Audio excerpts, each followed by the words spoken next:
25শে October আমার মেয়ের জন্মদিন। হ্যাঁ, কালকে ওর পুরো 5 বছর ঢুকে পড়বে। আমি প্রত্যেক বছর চেষ্টা করি যে ওর নামে পায়েস দেওয়ার জুম্মার দিনে। হয় আগে হয়তো পরে, এরকমভাবে হয়। এক ডেটে তো শুক্রবার ডেট পড়বে এমন তো মানে নয়, তো আগে পিছু করে এইবারেও ওই রকম ডেট হয়ে গেছে যে কালকে শনিবারে ওর বার্থডে, কিন্তু আমি আজকেই ওর নামে পায়েস দেবো। তো সেই জন্য সকালবেলায় উঠে আগে এইসব আনা করিয়েছি, গোবিন্দভোগ চাল, এই তো কাজু কিশমিশ, দুধ, গরম মশলা, এসব আনিয়েছি। আর এই 2 প্যাকেট দুধে হবে না, আরও 2 প্যাকেট দুধ কিন্তু আমার ফ্রিজে রাখা রয়েছে। পায়েস আমি রেডি করে নিয়েছি, আর কিছুটা প্লেটে তুলে নিয়েছি, মানে ভাবি, ছোটো কাকি, আমাদের যতগুলো আত্মীয় আছে তাদেরকে দেওয়ার জন্য।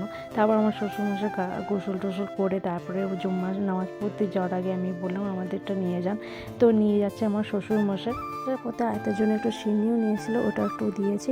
আর সবাই আমার মেয়ের জন্য একটু দোয়া করবেন যাতে সুস্থ থাকে, ভালো থাকে, আর আমাকে একটু জ্বালাতনটা কম করে। প্রচুর জ্বালায় সারাদিন।